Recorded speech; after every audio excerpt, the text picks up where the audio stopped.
ГСП онлайн. Городские новости сейчас.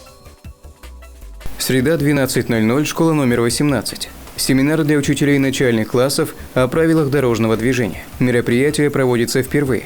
Школа выбрана не случайно. В мае прошлого года на ее базе создан методический центр. Его предназначение – правильно рассказывать ребенку о правилах ПДД и тем самым предотвратить детский травматизм. В основном посвящено чему? Профилактике, правильному преподаванию, как нужно правильно преподносить ребенку правила дорожного движения, как нужно проводить уроки с применением мини-улицы, с плакатиками. Кроме наглядных пособий на подобные уроки, приглашают сотрудников ГИБДД. Вот и сегодня Ирина Штибер рассказывает об ошибках преподавания. Например, малышам рассказывает о трехфазных светофорах. На самом деле для пешеходов существуют только двухфазные. Это грозит тем, что ребенок, выйдя на улицу, путается и может невольно создать аварийную ситуацию. Кроме ГИБДД о правилах дорожного движения рассказывает отряд ЮИД «Зеленая молния». 4 шестиклассницы подготовили тематические номера. Все знаки важны, ведь без них могут случиться хаос, и поэтому даже не знаю, для пешехода, наверное,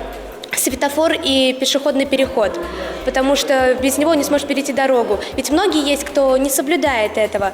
Он как бы человек, и может идти на красный, а его собьет машина. А потом он будет говорить, что это не он виноват. В отряде ЮИД девочки занимаются уже 3-й год. К мероприятию подготовились очень быстро, всего за 3 дня. Кроме того, юные школьницы сами проявляют инициативу и проводят разъяснительные уроки с учениками младших классов.